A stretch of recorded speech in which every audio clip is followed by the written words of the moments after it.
and oversee all of the clinical behavioral mental health services for DDS. We're going to do a PBS refresher today. This is a presentation and different iterations of it that I do across different settings. I do it for emergency mobile psychiatric services, police academy now. Most recently, the biggest PBS presentation that I did with one of my former DEMIS colleagues was for the Texas Department of Corrections. We did some trainings for PBS and forensic settings over the summer. Very, very large system. And these strategies are applicable in so many different ways. So when we talk about PBS today, we'll talk about it in some philosophical ways, and some practical ways as well. I'm sorry, I'm just going to mute everyone so that, and if people can turn off their cameras as Dr. Tolsano begins his presentation.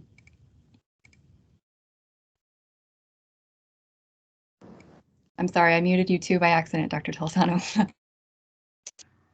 Thanks. Next slide, please. So the goals of our presentation today, and again, this may be a refresher for many people. We're going to talk about the contributions that underpin a PBS approach. We're going to look at the various things that understand the ways in which brain functioning and context can influence behavior. Understand how all behaviors serve a function. We're going to talk about it through a PBS lens and compare that to an ABA lens, pardon me. We're going to talk about proactive and reactive strategies, and then talk about the value of team collaboration and data collection to inform our practice, and also psychiatric prescribing as well.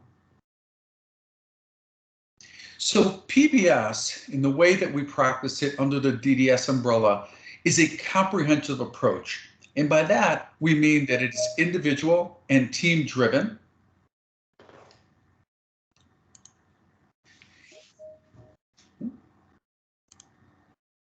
It's individual and team driven. It views behaviors as serving a function or being goal directed. It views behaviors as connected to someone's physiology, the situational context we spoke about, even cultural factors, and the person's psychology in terms of their own thoughts and feelings. The PBS approach that we take really differs from an expert-driven model that views behaviors as driven by someone's diagnosis. PBS, in the way that we practice it here, was initially developed by Rob Horner, who's now out in DDS in Oregon, and also from George Sagai, who does the PBIS work here in Connecticut. I've had a number of conversations with George about the differences between the PBIS work that he does and the PBS work that we do. And the main thing that he speaks to is the higher degree of complexity that we have with DDS cases as opposed to the more preventative approach that they use in PBIS. And one of the things we're going to talk throughout the presentation of difference here is PBS relates to ABA, but there are some differences, and PBS certainly has a broader applicability to it.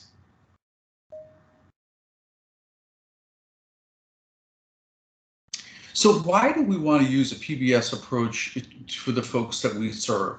A number of different benefits. So the first one is that PBS is humanistic, right? It respects the individual differences that folks have, and we're looking to meet the person where they are. We're going to talk about state of change theory in this as being super important as well. It certainly ties to our ethical and even moral responsibilities. It is certainly best practices, so it's evidence-based, and then also, as we talk about, it is data-driven, so it supports itself as being a best practice for the individual we're serving. Ties to accountability. We can actually assign folks as team members to carry out various aspects of the PBS program, and also ties to sustainability, because the more that we do PBS strategies, it lends to people's independence and then makes our system certainly fiscally responsible. So when we think about the DDS mission, on the upper part of it, you can see a number of different bullet points that kind of reflect the mission. So partnering with individual and families, lifelong planning, creating meaningful opportunities for folks, being valued partners and members in their communities, and then also emphasizing a person's personal strengths. So you can see how PBS, and especially in the way as I described that we practice it holistically, very much ties to the DDS mission and vision. In terms of the presentation today, typically, we have more than an hour and a half. So I'm going to give you just the basics on each slide. You can certainly spend more time reviewing those on your own. And if you have any questions, feel free to chime in. So when I did work with NASDs, the National Organization of State Commissioners for Developmental Disabilities, we worked on a formal definition of PBS. And at the top, you can see that reflected. So it's research-based strategies to increase quality of life, decrease problem behavior by teaching new skills, and changing a person's environment. And in the work with NASDs, we talked about 4 different components that are keys to carrying out PBS. So valued outcomes, right? What preferences did an individual have, for example? Respecting the contributions from medicine, biology, behaviorism, and so forth. Using validated procedures, and then also respecting systems change. So those are the 4 key elements, again, under the NASDs umbrella. And as you're practicing PBS, note if you are actually viewing and respecting all of those different components in the folks that you're working with.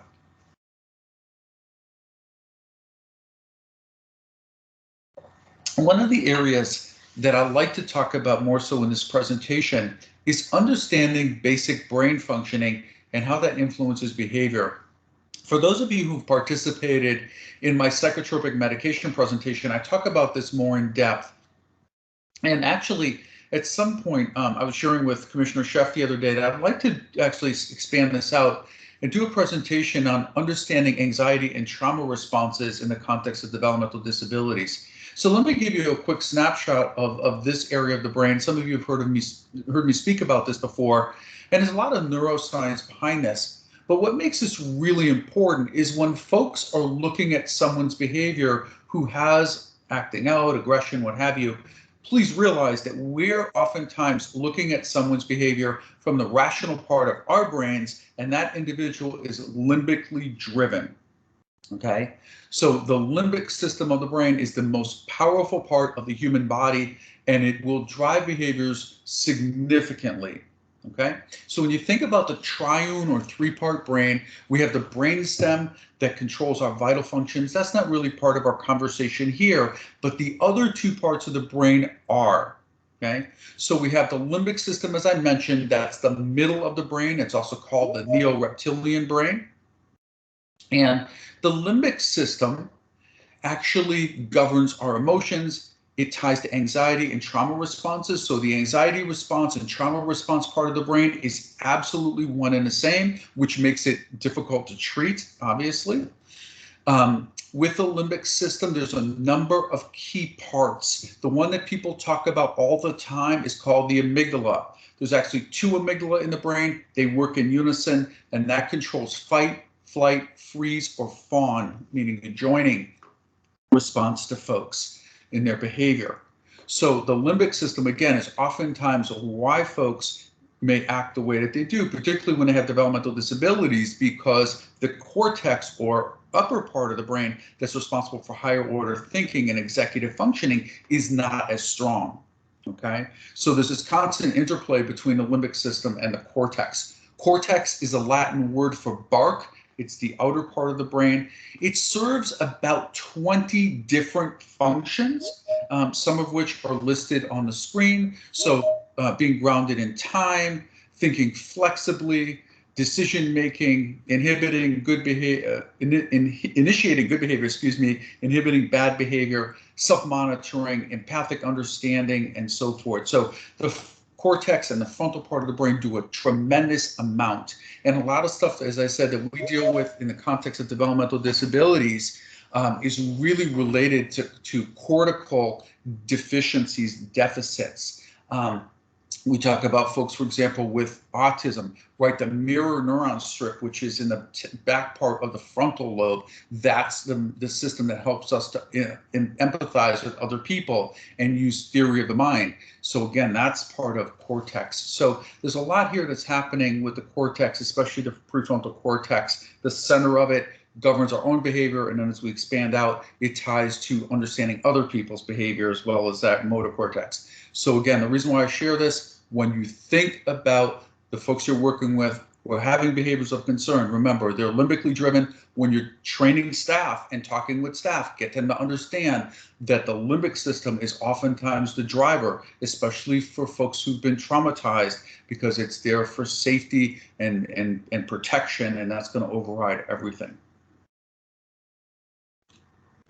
So, as I mentioned to you, limbic system has a lot of key parts to it. The amygdala, sometimes it's described as a binary organ. I shared with you the functions of it. A lot of times when I think about the amygdala, I also think about it as a dimmer switch. The more someone is anxious or traumatized, the more that dimmer switch kind of ramps up. So their baseline of anxiety or need to protect themselves is higher. The amygdala is connected to the hippocampus, the memory part of the brain. So the amygdala is trying when it can to reference things in the memory center. When things are highly traumatizing, when someone's in fight or flight mode, the hippocampus comes offline. And then some other parts like the hypothalamus, which is the relay station. Another key part is the insula, which is the part of the limbic system that tells us our internal cues, right? So again, when you're working with staff, you're developing behavioral plans, please educate folks on limbic system functioning, even in a rudimentary sense, and that can go a very long way. Before we move on to another part of the presentation, let me share with you a quick exercise about the power of the amygdala. There's folks out there who say, well, how the limbic system isn't so powerful and so forth. This is an exercise that I do in my police academy training. And this is one that you can do with folks just to show them how powerful the amygdala is. This is a mock exercise, but notice how powerful this is. So if you take a piece of paper and write down the words, I wish, and then put a blank, and then put the name of a person you love in that blank. Below the I wish and the name of that person, write out a paragraph of something horrific or something awfully traumatic happening to that person. I guarantee you that most of you will not be able to do that exercise. And the reason being that with that exercise, we've introduced a very negative thought. Again, the amygdala only pays attention to negative things for protection. We've introduced a negative thought from the cortex into the amygdala and put the amygdala in freeze mode. And if you notice, you won't be able to write that exercise, right? Because again, it's freezing the amygdala, and that's just a mock exercise. So imagine what it's like for somebody who's been traumatized and how that can change and affect their behavior. So switching back to exclusively talking about PBS. So what is PBS if we break down the terms? So if we flip it around a bit, support for positive behavior. Support meaning we're encouraging, increasing, and strengthening positive behaviors. By positive behaviors, we mean those that are adaptive, they help the person make progress, they are desirable to that individual and others, and also they're pro-social in nature. So they blend in with the person doing activities with others, community supports, and things of that nature. What PBS is not is the use of aversives, humiliation, stigmatizing, and those kind of coercive things, and we'll talk about that later in the presentation. So here are some key components of positive behavior supports, and these are things that should be reflected in your PBS plans, okay? So minimizing and eliminating environmental triggers. The brilliance is in the basics, okay? Proactive setting of expectations, a functional assessment of behavior, teaching acceptable behaviors and reinforcing those that the person is already doing. Improving quality of life. As we've said many times, happy people don't act out. So non-contingent quality of life activities are crucial. Fidelity with implementation is a cornerstone of this, as is this consistency with supports. So setting expectations, responding to situations in very consistent ways. Please don't assume that that's taken place because you've written a PBS plan, right? Check in with staff to see what their buy-in is and so forth.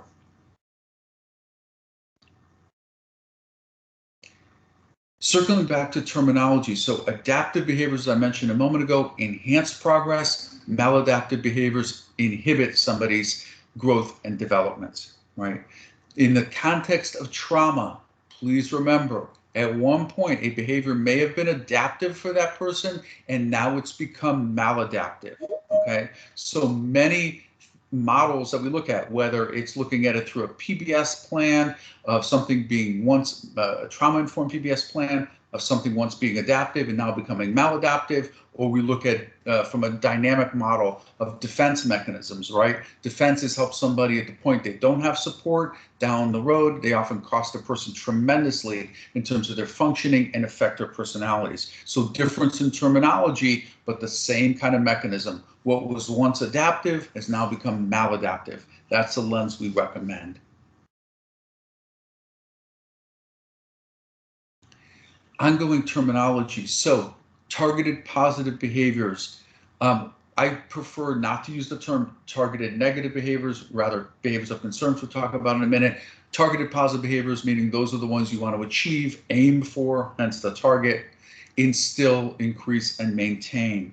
Here are some key areas you want to think about in your positive behavior support plans to build that positive behavior repertoire. So anything that helps emotional regulation. Why is that important? Because learning is predicated on someone's ability to regulate their feelings, right? So coping strategies, soothing mechanisms, healthy diversions, opportunities to learn self-control, those would all be under that heading of emotional regulation. The next area is about building autonomy, okay? So anything that lends to self-esteem building. So esteem is built, or confidence is built on competence. So anything that person can do to build autonomy in their abilities and their skills, anything they can do to learn mastery, anything they can do around self-direction is crucial. And then the other part is a socialization piece, right? Building their engagement, again, fits the DDS mission and is a cornerstone of PBIS work.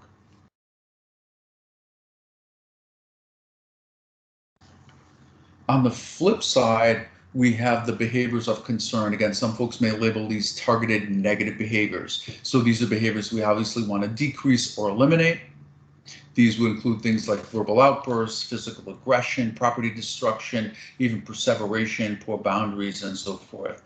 What are the criteria for a behavior of concern? So one is that it interferes with the person's adaptation. Another thing, that it affects the person's ability to make decisions or achieve their own goals.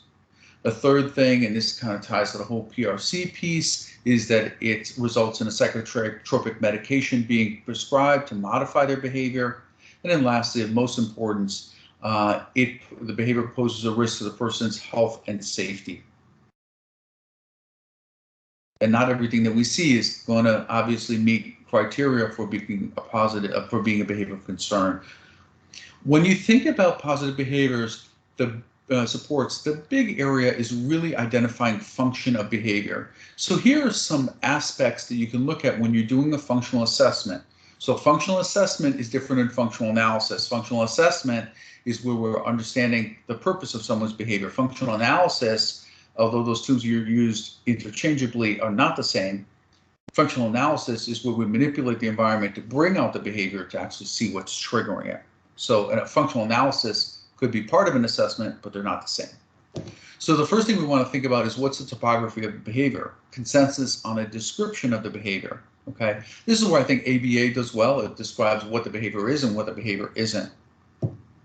Setting events and vulnerabilities, so situations in the environment combined with the person's deficits.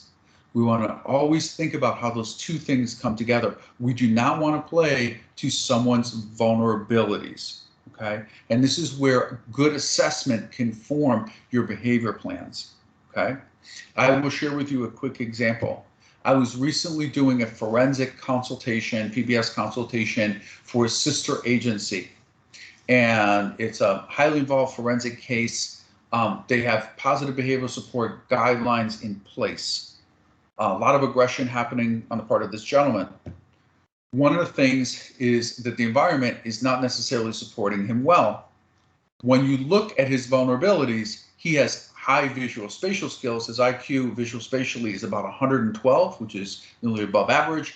His verbal abilities are in the borderline intellectual functioning range, and have been further compromised by some very serious health issues. So his verbal abilities are in the 80s. So, and IQ wise. So when we think about setting events and vulnerabilities, his deficits are he cannot navigate environments using his verbal abilities very well.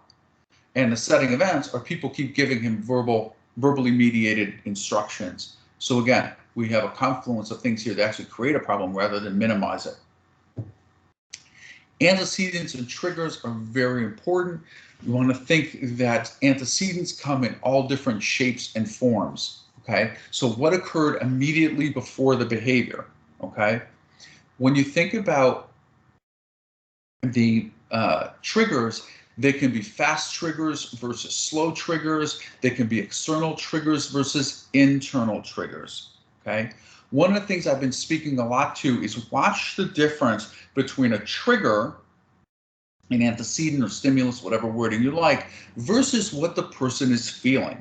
Okay, if a person is asked how they feel and they tell you that they're disappointed, they tell you they're frustrated, they tell you that they've been betrayed, though that is not the feeling. That is the antecedent. So work hard to differentiate the antecedent from the emotion, from the way that they're coping with the emotion and so forth that's happening to them. Okay, that is the proper sequence. One of the things we talk about in this presentation as well is, remember, universal trigger is being coercive, enforcing rules, things like that. That's oftentimes most triggering to people. About 75 to 80% of the time, if you look at the literature, it's people actually enforcing those rules to a high degree. A couple other things in this area, precursors. So these are noticeable changes in someone's body language. These are not necessarily triggers, they're different. Okay, so when you see precursors, you can still use proactive strategies and reactive strategies. But again, antecedents and precursors are two different things. And in the last one that's most important there, maintaining consequences. These are staff or caregivers' responses to the person when they have a behavior of concern. And oftentimes, our responses to someone can actually inadvertently trigger further behaviors, right? So are we inadvertently reinforcing negative behaviors is something we really want to pay attention to here.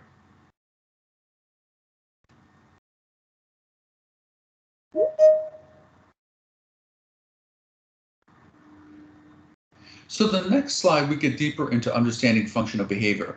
So initially, when the field started looking at function of behavior, it was whether the behavior was getting positive or negative reinforcement. Positive reinforcement meaning something that's added on, like a reward. Negative reinforcement means it's taking away something aversive from that person. So escape, for example, would be a negative reinforcement. The field then evolved into intrapersonal reinforcement, something that's happening within that person, or interpersonal reinforcement between people, right? When we think about function of behavior, the thing that I ask you to remember is that every behavior and every function has a purpose. Okay, every behavior, every perception has a function or purpose to it. Okay, and that function is related to the context and it's related to how that person has adapted in the past. One of the key things that we see with behavior plans all the time that is a huge error is that people will identify a function in one way and then offer a recommendation or intervention in another. Okay, if we're saying that the person's function of their behavior is communicative, then we should see interventions in the behavior plan that help the person to communicate. Okay, there needs to be a correspondence between those two. And as I said, one of the key things to remember is every behavior, every perception in the human mind will have a purpose. Otherwise, it won't be there. It may seem absurd in some instances to think a perception or behavior has a function, even though because it has tremendous consequences to that person, but they most certainly do. The example I use on that end is hopelessness. Okay. The underlying function or purpose of seeing the world in hopeless ways is that a person doesn't have to try. It actually reinforces helplessness. Okay, they're looking for support. They're looking for someone to interject hope. But again, the function of hopelessness means I don't have to try. I don't have to take a risk. I don't have to move forward. Okay, so again, remember, everything has a function.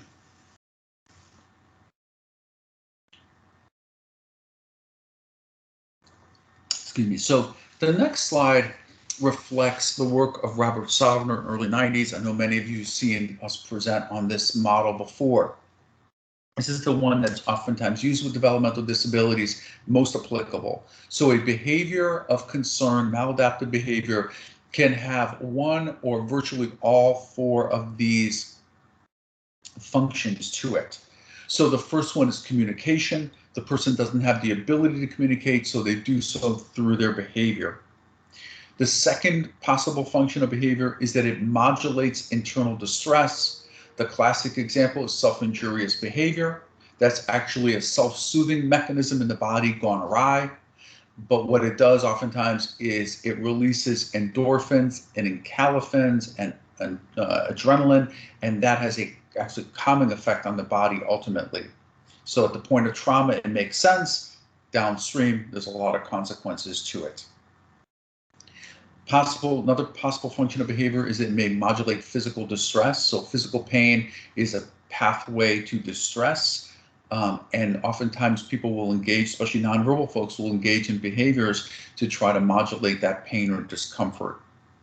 And then the last one is social and environmental control. Not attention seeking, not avoidance, not escape, but control for that person.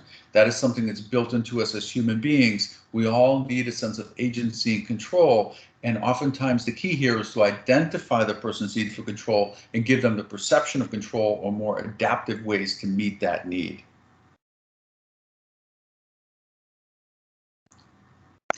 So a couple key points about functions. So be aware that functions differ for each person. Some might be very apparent, other ones might not be that noticeable. And again, that circles back to what's limbically driven versus what's cortically driven. The behavior may not look rational on the outside, but from a limbic standpoint, it makes all the sense in the world. As I mentioned a moment ago, behaviors may serve multiple functions, and appreciate in the DDS world, we do see an over-application of things like attention seeking and manipulation and so forth as identified function of behavior. Right? Again, there needs to be a correspondence with the function we're identifying and the recommendations and interventions that are being put forth. So here are some helpful PBS questions. As you're working with teams, try to flush out again as you're doing your FA. So here are some questions you may want to pose if you're not already doing so. Does the individual served understand the expectations for the situation? By virtue of ID, a lot of times folks don't understand those expectations. And again, expectations are contextually driven. Does the person realize what they're doing is an unacceptable behavior? Again, contextually driven. May have been adaptive at one point, may not be now. Does the person know that the problem behavior is associated with certain underlying conditions? Do they have insight into that, right? Some other questions more from a solution-focused standpoint. What has worked this person in the past, right? What versus what is not? As I told people, one of the last things I want to do is repeat somebody else's mistakes. So I will ask what has worked and what does not. What does the person being served think and feel about their behavior of concern? And that ties to stage of change. We're going to talk about that in a little bit.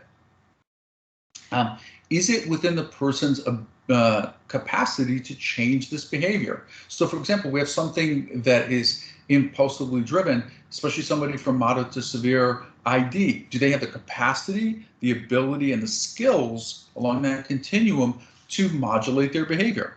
Somebody with a lot of frontal lobe deficit may not have that impulse control that we hope that they would have. A couple more points. Does the person served understand, right, that this behavior is maladaptive? And then also what modifications have been tried in the environment to help that individual, right? Again, that's an oftentimes overlooked area. Some other key points about development and behavior. So realize that oftentimes in the DDS world, we see that triad of problem behaviors that are related to problems delaying gratification, controlling impulses, and tolerating frustration.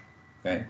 As I mentioned to you earlier in that forensic example, the idea here is to build on somebody's strengths and try to minimize the weaknesses. So as you can see on the slide here, same example that's written on the slide is the one that I saw the other day, right? This is somebody with verbal impairment and we're pushing that person to navigate the environment in verbal ways, not the most helpful approach. We want to look for mental health difficulties that could be affecting someone's behavior, and again, trauma responses. One of the things that I've been saying a lot to folks is we don't just want to be trauma informed, we want to be trauma sensitive. In other words, we want to shape the environment so we're not rekindling someone's trauma, right? Being trauma informed means you understand what I talked about with the limbic system. Being trauma sensitive means you act accordingly and avoid rekindling someone's trauma. So there's a distinction there to be drawn.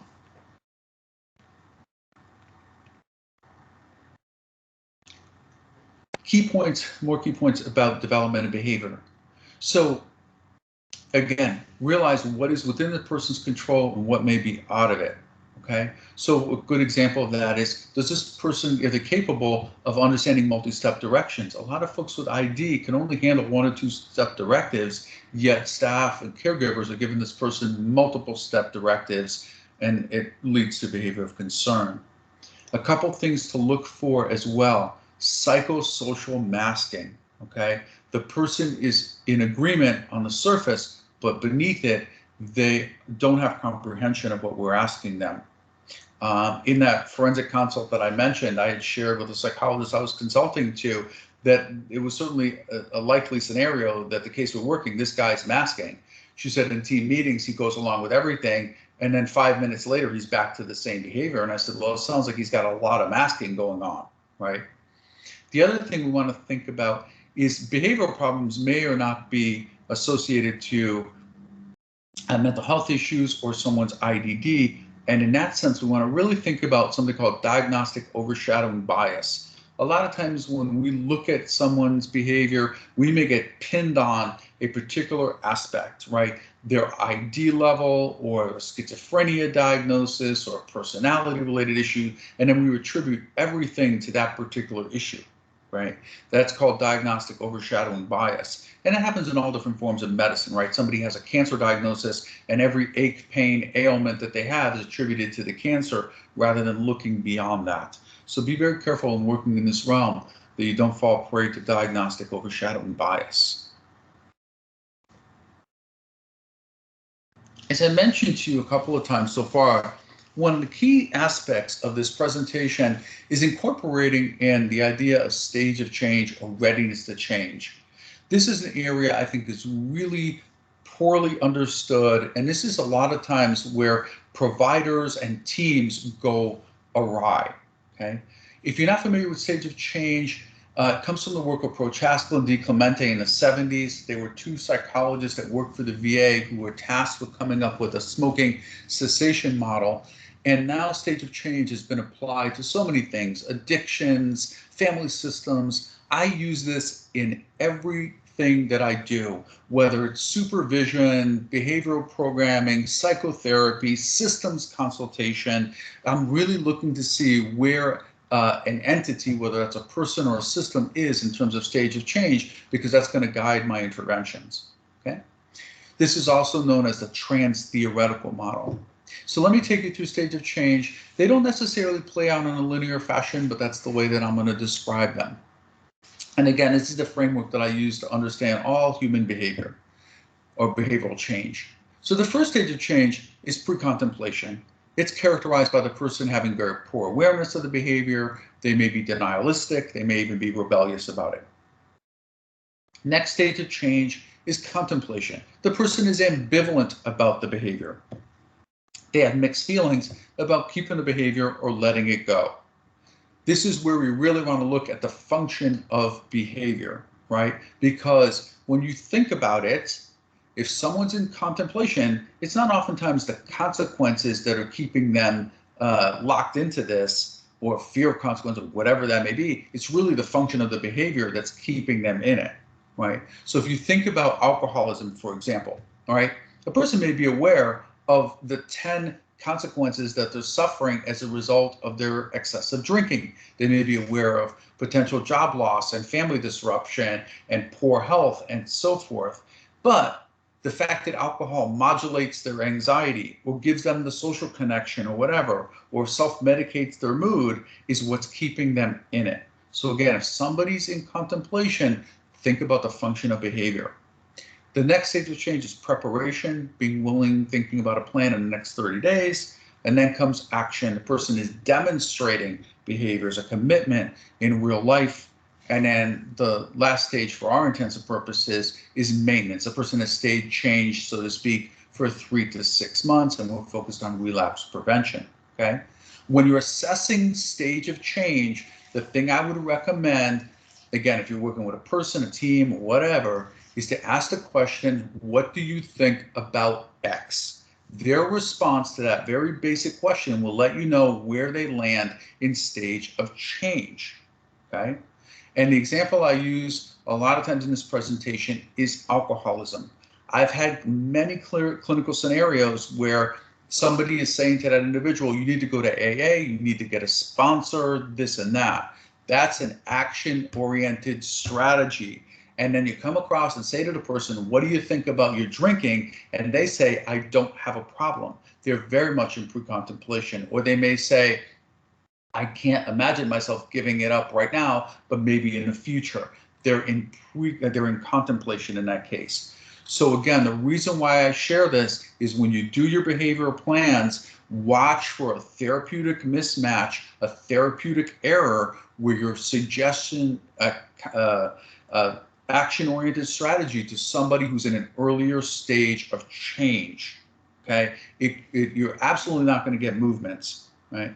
The other day I was doing another PBIS presentation. I shared with the group an example from my DMS days. So doing a case with the Justice Department oversight, we look at a treatment plan. The reason why I share this, I was helping case managers write IP goals. And in the treatment plan from my DMS days, it said the person's goal, their action plan, was to go to church in the community.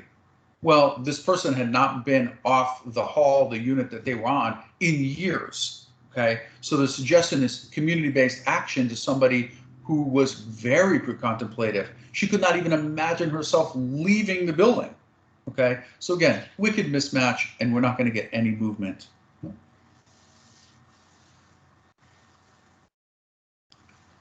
So let's shift gears a little bit and talk about individual challenges. You know, we hope that PBIS strategies apply to everybody, but there are some situations where it can be difficult to implement and sometimes not even what's clinically appropriate or clinically indicated. So the first thing that can get in the way is somebody has difficulty learning new behaviors due to cognitive deficits. So really, again, we want assessment to inform our interventions here and follow the person's strengths in terms of how we deliver information. A lot of times a person habitually has relied on a behavior that may make it more difficult for that behavior to change and so forth. The third possibility is that the behavior is rooted in trauma. Fourth possibility is that there are psychiatric issues, signs and symptoms getting in the way. We need to ameliorate those before we can move on.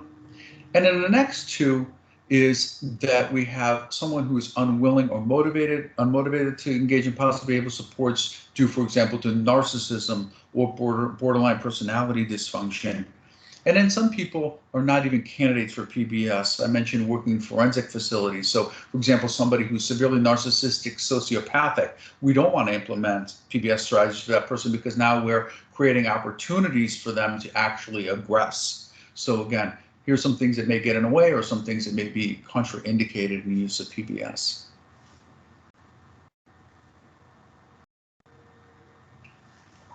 What are some various ways that your plans can reflect changing someone's behavior? So prompting, operant conditioning, reinforcing a behavior, right, in order to get it to repeat, role modeling, teaching skills, developing positive identity to guide behavior, and you can do that through motivational interviewing, positive self-attribution model. It's a lot of ways to change behavior. And we should see plans trying to tap into all those different areas.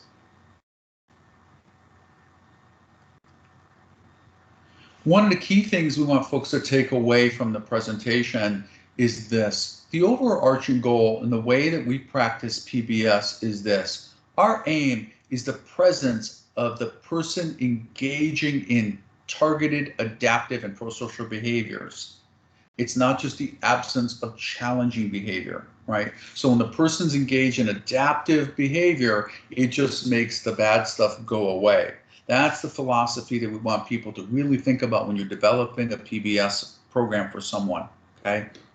If staff come to you and they're saying to you, how do I react when the person acts out? They're not getting it. If a goal in a PBS plan is to have an absence of behavior, we have 0 episodes of aggression, that's not really PBS, right? The goal there is to teach someone calming skills, to teach someone ways to navigate situations, right? To think about what they want to accomplish in a situation as a CBT technique and apply that. That's the goal, right? You can even attach percentages to that. The person will do that, you know, X number of times in terms of a number of, within a context of a number of opportunities. But again, the goal is not just an absence of behavior. That is clinically known as the dead man's rule, right?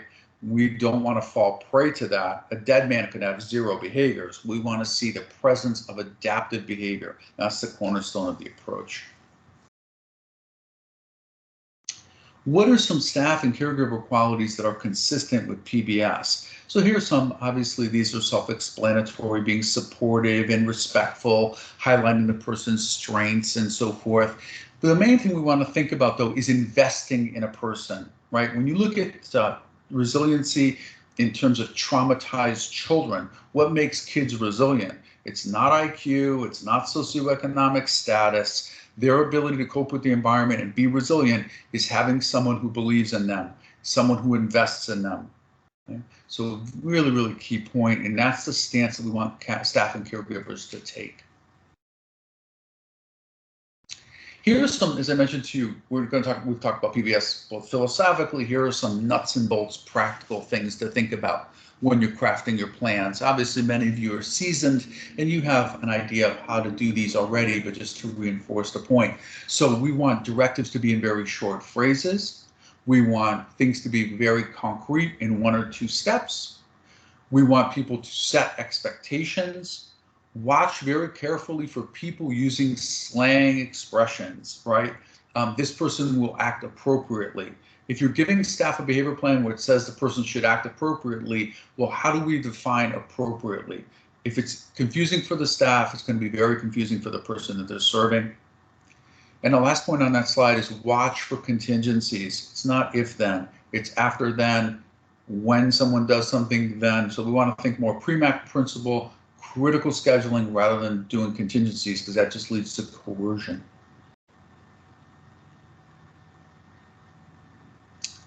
Some ongoing language tips. Having the person repeat back information to demonstrate understanding. This is not patronizing someone. This is to ensure that they understand, right?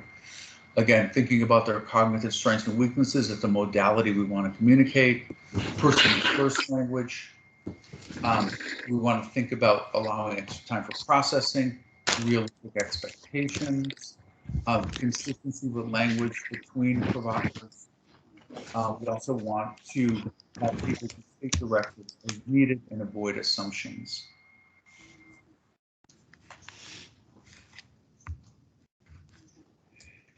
Some other behavioral strategies that are really important. So if you identify a function as being control, then give the person several choices when you can to give them the perception of control. And those choices could all have the same outcome. You want to de-escalate somebody, you want to get them out of the milieu, you give them a number of choices. They all have the same purpose of de-escalating. Okay?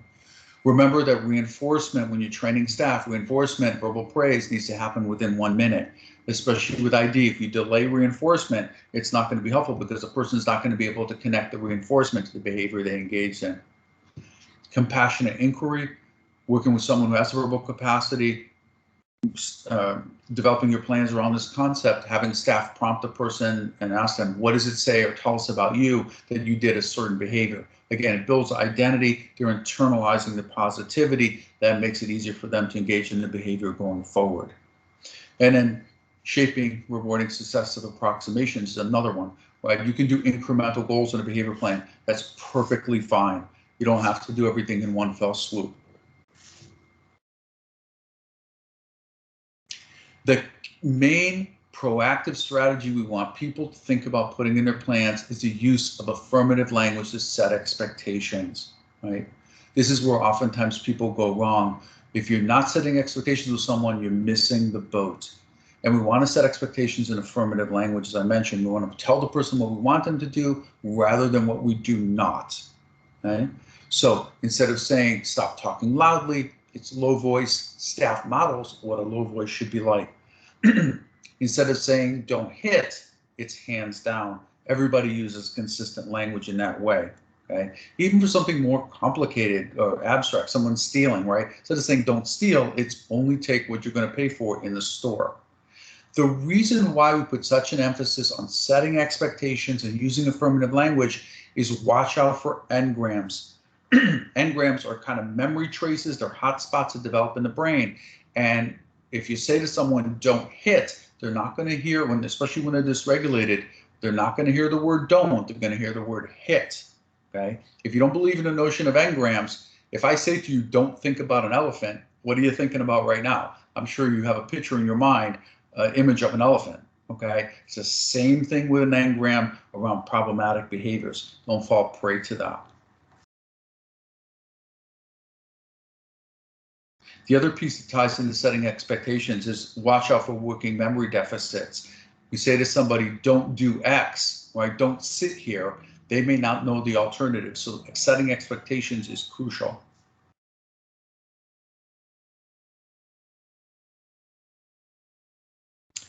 So crisis cycle.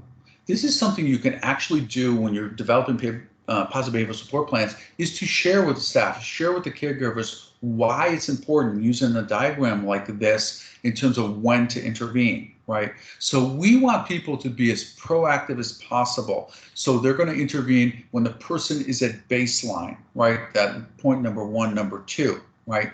If people are waiting to the crisis point, number 5, there at its peak, they're going to lose so much effectiveness, right, in terms of their interventions. So we want people to be as proactive as possible. And again, plans should be 90% of the time centered on being proactive.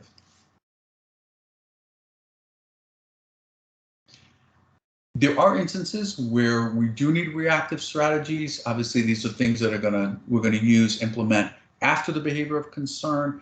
They're for limited use. So passive behavioral support plans should be reactive, probably 5 to 10% of the time, no more than that, okay?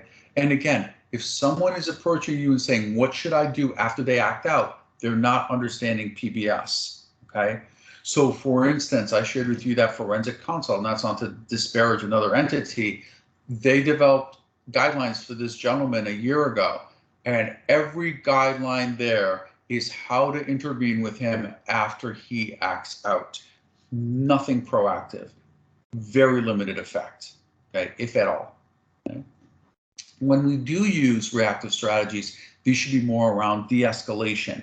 So things like prompting alternative behaviors. And again, you want to identify those beforehand, not just in the moment, okay? Distraction, same thing. Redirecting away from triggers, right? So you want to think about these things in a proactive manner, so when you do need them reactively, you can certainly use them. One of the reasons why we put such an emphasis on being proactive rather than reactive is, remember, when someone is in dysregulation, their IQ is going to dip, okay? When we think about young people who are dysregulated, their IQ may fall a standard deviation and a half, right? 25 points when they get dysregulated, okay? So if you have somebody's IQ who's 75, they've now gone from borderline intellectual functioning all the way down to moderate ID in terms of their capacity, okay? So watch for state-dependent learning and realize that reactive strategies are oftentimes not helpful and they require pre-planning. Validation is perhaps the most powerful reactive strategy, right? And when we mean validation, this is coaching staff on using active listening, right? Undivided attention and accurate reflection when they're doing these strategies. When you think about validation, it doesn't mean agreement. It doesn't mean acceptance. It just means acknowledgement. And the idea is when someone's in the crisis cycle, if we're able to validate them, either neutrally by not taking sides or empathically to understand what they're going through, it calms their nervous system, right? For folks with developmental disabilities, remember, you may have to sufficiently validate that person before offering any corrective feedback or problem solving or anything like that. So validation may need to take place 2 or 3 times in order for it to get through because of the neurological impairments folks may have. And the other thing is when you're doing validation, remember the context, right? Context is super important. So here's a slide that compares proactive versus reactive strategies. So from a proactive standpoint, we're going to try to prevent the problem behavior. We're going to teach alternative reactions to those situations and then reinforce them. From a reactive standpoint, there's really no work on antecedents. There's very little teaching, if at all, on how to behaviorally deal with challenges, and then we're going to punish a bad response, right? So again, proactive strategies are really the way to go.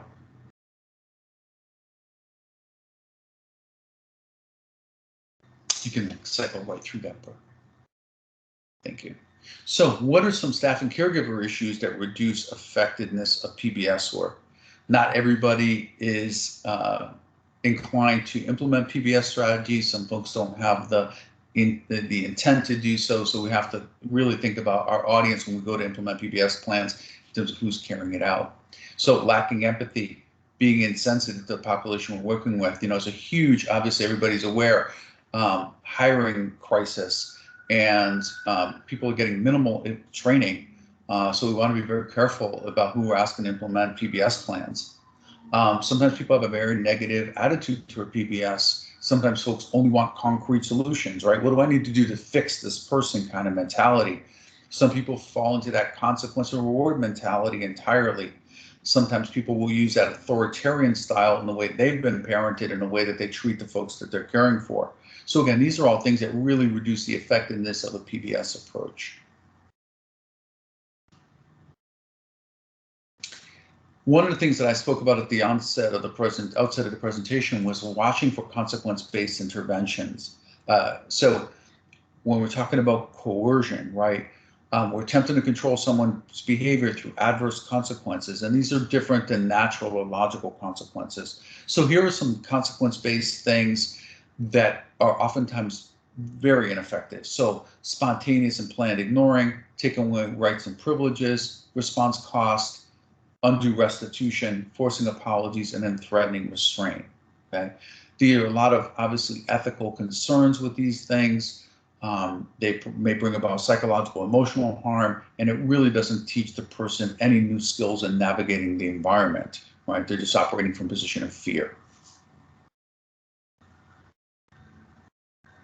What are some of the negative effects of coercion? So again, coercion is defined by persuasion by force, implied threats, intimidation. Some of the negative effects are for people who are inclined to use coercion. When coercion doesn't work, instead of pulling away from it, they become even more coercive. And we know that coercion hurts someone's self-worth, their self-esteem. It can trigger them with frustration and rejection and so forth. So it often worsens situations rather than making them better. And one of the things I mentioned, George Sagai earlier, so he talks about something called the cycle of coercion. And that's how we respond to each other. It's kind of a symmetrical escalation, and it becomes this cycle of coercion. And in his PBS trainings, one of the things that he shares is an example of a father and son going back and forth. The father is driving the son wants to stop for fast food, and before you know it, this cycle has escalated to the point where the son is engaging in high-risk behaviors while they're driving, and it all starts with this cycle of coercion back and forth. Expectations were never set, and so forth. So watch for that cycle taking place. The last part of the presentation focuses on data collection. I apologize. I hope folks can still hear me. There's some fire alarm testing taking place here. So data collection to measure effectiveness. So we oftentimes want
according to the chat, they're having some trouble hearing with the, fire alarm testing going on. Yeah, I apologize.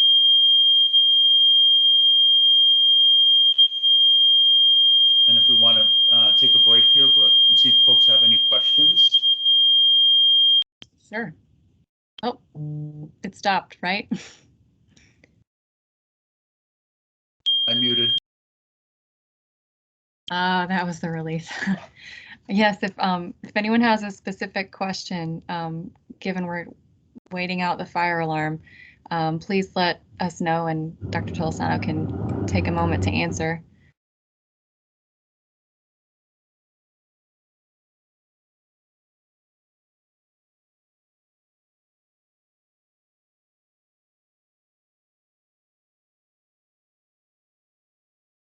Again, my apologies, everybody, for the inconvenience here. Brooke, I don't know if you want to carry out those last slides since you're able to do so without any interference.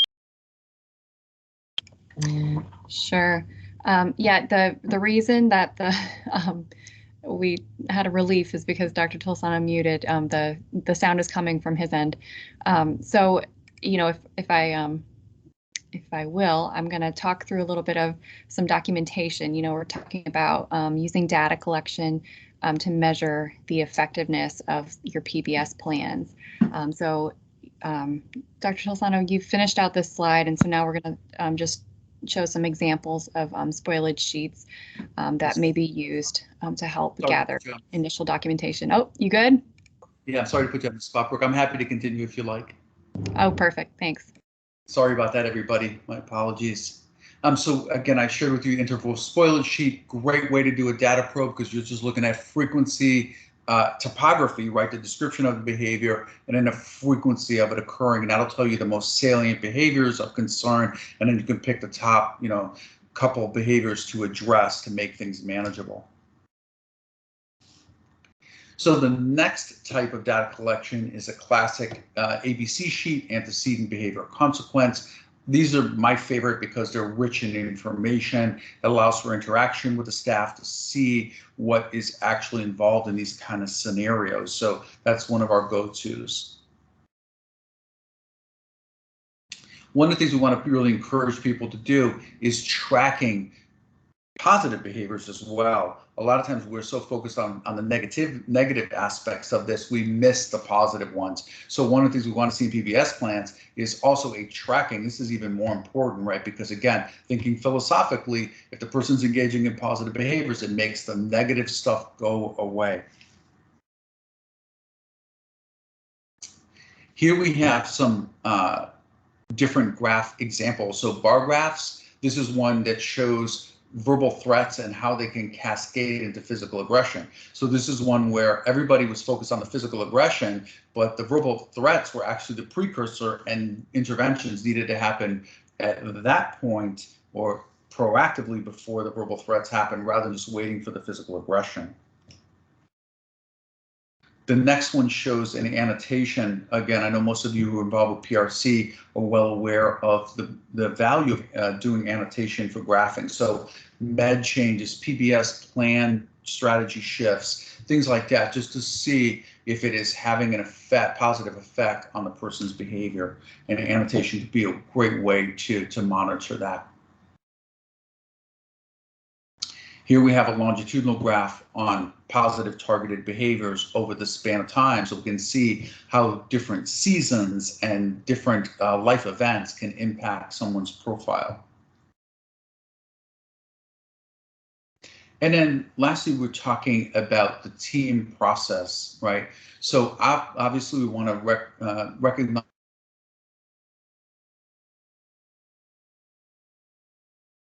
team approach is super important. Main reasons why we want to use a team approach is to have that unified front. It reduces the possibility of splitting and answer shopping or someone even directly absorbing someone's anger. We want all requests to go through the team, all decisions to be carried out in a team context when possible, and then that information delivered from the team back to that individual. Most often, we like a bottom-up approach that includes a person served. However, there's some clinically indicated situations where we may not want to do that. So for example, if we have someone engaged in problem sexual behaviors, we're not going to include that person involved in the strategizing, obviously, of team decisions, right? So again, team approach, honor the contributions from different disciplines, and we also have accountability that's built into the team process as well.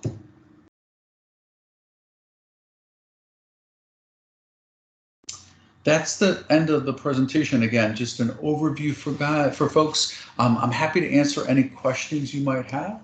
Again, I apologize for the inconvenience with the sound on my end.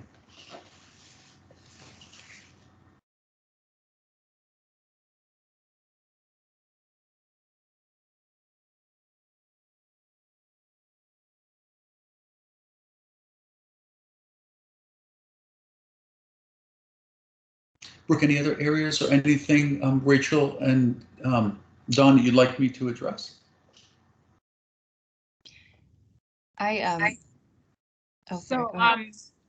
Peter, and you may have said it in between the fire alarm, and we may just not have caught it. In regards to just if you can spend a little time talking a little bit more about the targeted positive behaviors and how maybe that can include behaviors that's learned to replace the negative behaviors, or just a little bit more about how people can go about identifying the positive target behaviors. Yeah, that's a great question, Rachel. What I would recommend is actually doing it as part of the functional assessment. So as you do the functional assessment, what they can actually do is, again, ask those problems, solution-focused questions to try to tease out what would be good replacements. I think it's a really good question. And again, I would encourage folks as part of the functional assessment, not only to identify the function of behavior, but also think about the replacements.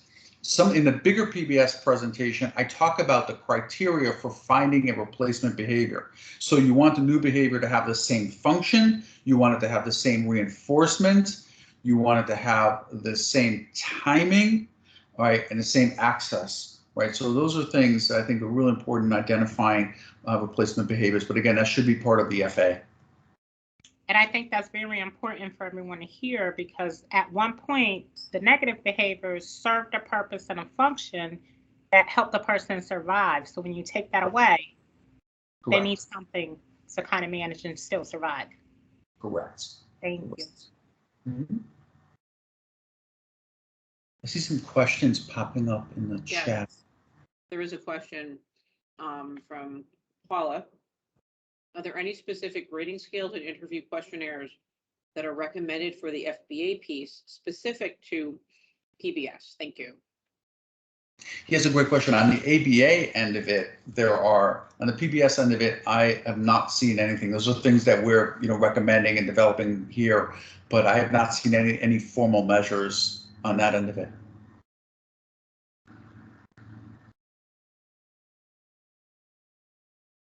The happiness rating scale comes to mind. Not necessarily for your FBA, but as you develop the positive skill building component that's part of your FBA, and that's one that I believe it was Dr. Karen Harvey had shared with us at one point, and that's on the DDS website. Yeah, thank you for the recommendation, Brooke. Yeah, if you go to the DDS website, the psychology page, it's there. And the happiness assessment. It's about 5 pages, and it really taps into those quality of life enhancement things. So that can certainly be applicable here.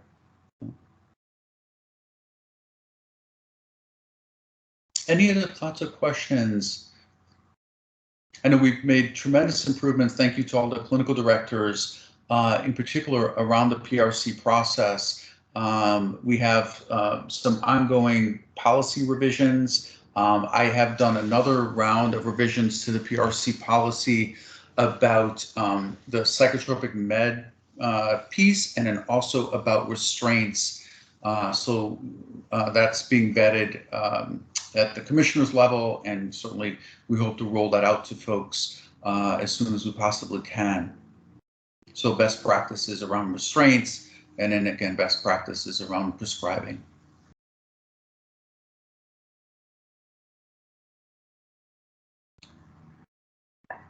And we thank you for that.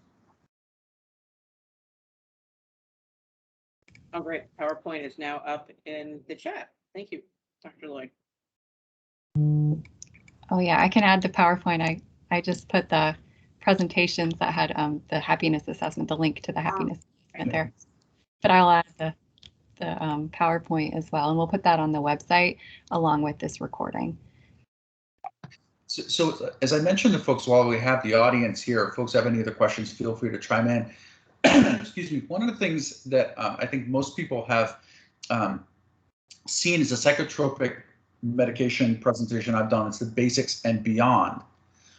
So one of the things that I mentioned was doing a presentation on anxiety and trauma responses. And I'm curious if folks, if you could share, like, through the clinical directors, or if you want to reach out to me, let me know what your thoughts are about that. Would you find that helpful?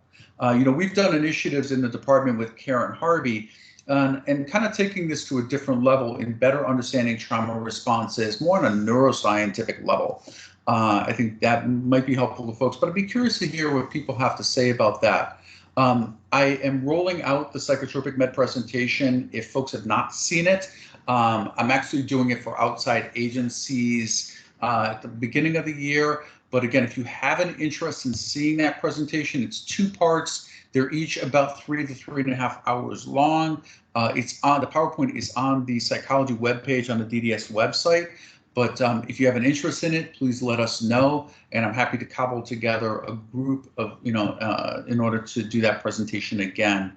A lot of positive feedback on that one. It covers so many different areas of prescribing.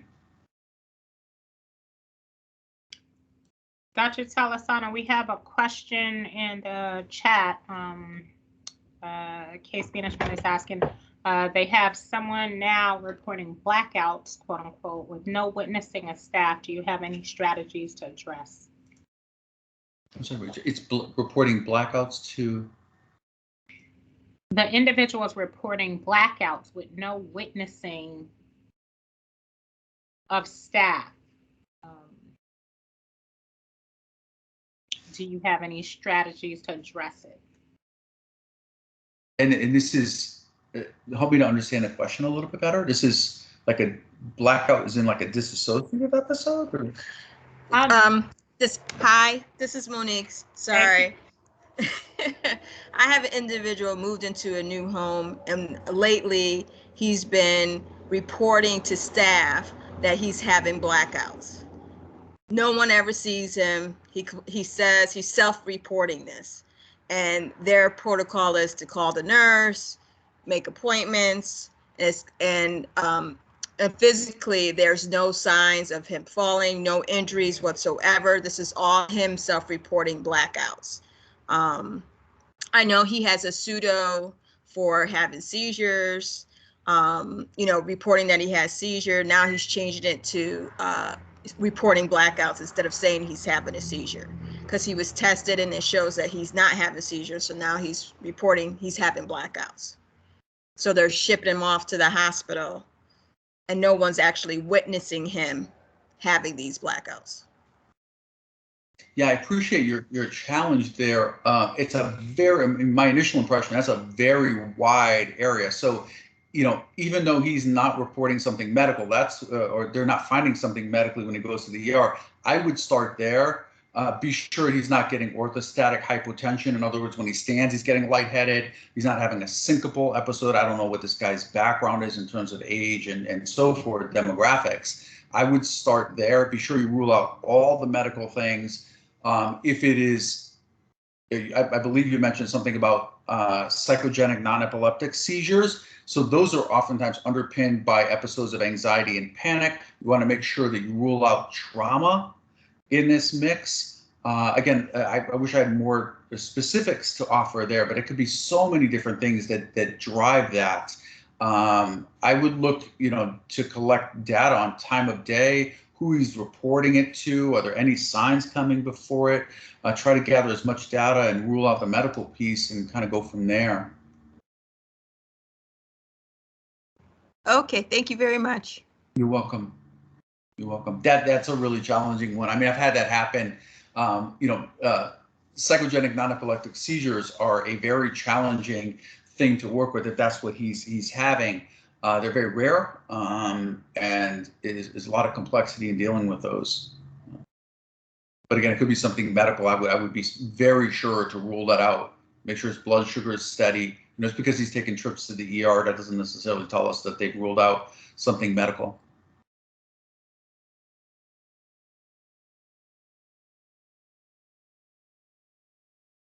Is he experiencing panic at any point? He has a history of using seizures as a way of getting that one-on-one attention,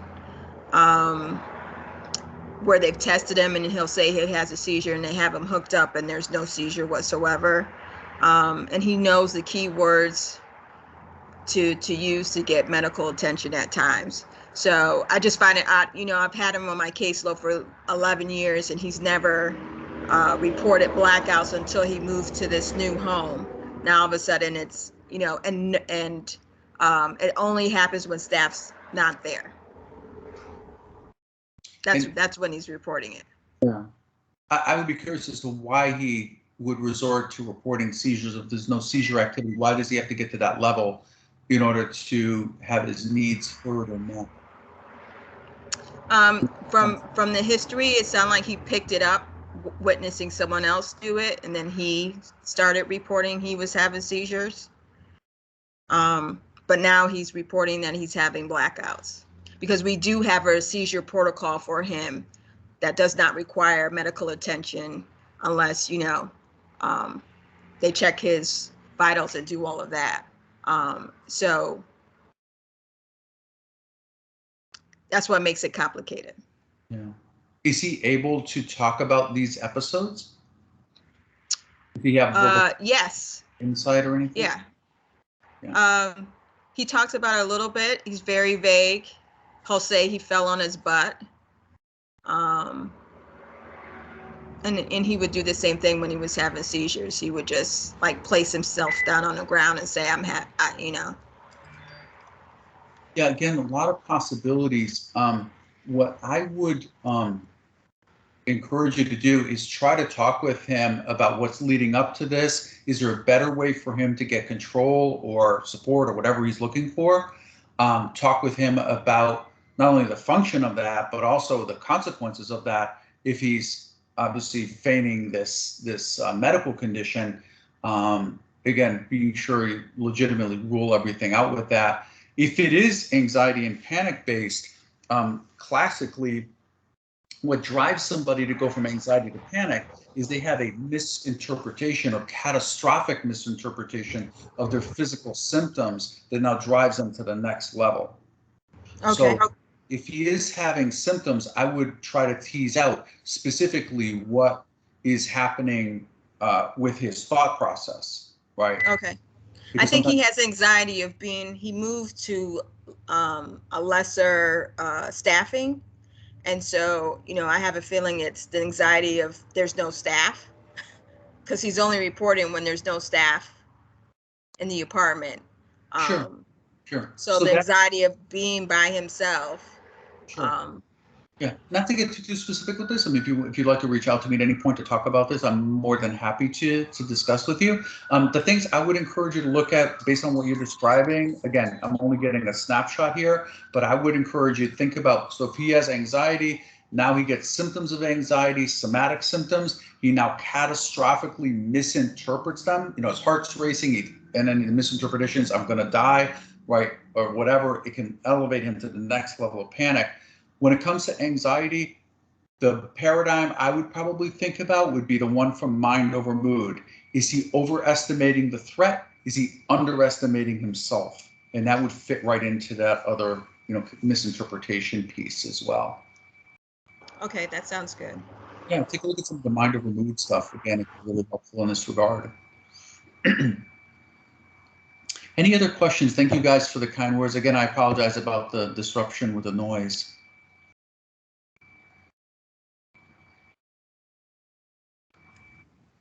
Thank you so much, Dr. Tolsano. Really appreciate it. I think there were several questions just about navigating the DDS website. So I'm happy to just briefly share how to do that, if that would help before we close out. So when you go on, you're first entering the portal. I believe this is what everyone would access, the ct.gov/DDS portal. So you'll see this list of resources. You're going to choose the manual. And there's a very long list of things. And what I like to do is I like to select the Find on this page button. So then it just finds what I'm looking for and I don't have to scroll down manually. And so if you're looking for PRC documents, you're going to just type in PRC and it brings you down to, you know, some attachments as well as some policy. So Dr. Tolosano mentioned, you know, our current policy, and there are some revisions in place, not yet completed, but, you know, pending. And we do have, you know, documents you need for PRC submissions here. So you can access various forms. So I hope that assists people who are having a little trouble. Let me know if you need other information right now before we close up. Yeah, Brooke, one of the things you may want to do, thank you so much for doing that. If you want to just go back and show folks where the divisions tab is and then take them through to the psych webpage, that may be helpful too. Yeah. Yes. So here on the left, you can choose divisions. And if you scroll to the bottom, almost bottom, we have psychological services. And here is a plethora of resources, contact information, bios. And if you scroll down here, we have these PowerPoint presentations, which are really great. One of which is the more complete version of the one that Dr. Tolosano presented today. So his today was 44 slides, but the full version is several more slides than that. Yes. So that would be, yes, right here. And then, as we mentioned earlier, Karen Harvey has some information that can be used to help with an FBA, such as the happiness assessment in developing those positive targets with individuals. So, you know, certainly there's more than just the PowerPoint, but some videos, some brochures, and some links. So look around. Yeah, thank you very much, Brooke. And that shows folks where all the resources are. Again, if you would like me to start to cobble together a presentation around anxiety and trauma responses, that more neuroscientific piece, I am very willing to do so. Again, feedback from folks would be helpful in that regard to better understand what's happening with folks and how you can intervene, you know, with folks who have that trauma history as well. Thank you. We're getting some thumbs up and some yes, please, in the chat on that. So we will send a follow-up email with, you know, a link. So if you want to anonymously, you know, give feedback and suggestions and indicate your interest, you know, we'll be sure to report back to Dr. Tolosano and incorporate your recommendations in our future planning. And we will send out, you know, a flyer for next year's plan. We have some ideas and some special guests that are going to present for us in 2022. So we're really looking forward to continuing to meet together, helping, you know, everyone access information that's needed and working together as a team. So thank you again, Dr. Tolosano. Thank you guys for having me, and I appreciate everybody's patience. You know, when it comes down to like PRC policy and so forth, you know, we talk about these things, but the length of time that it takes to go through commissioners, EMT, leadership, doing transmittal memos and things on this. So it is time consuming to roll out even small changes. And even especially with the presentations as well, the time that it takes to cobble everything together, it can be a lot, but it's for a very good cause. But thank you all for having me again. If I can be of help in any way, feel free to reach out. I wish you all a good weekend. Thank you, Dr. Tolosano. Thank you. Thank you guys. Nice to see some old faces out there as well. Take care.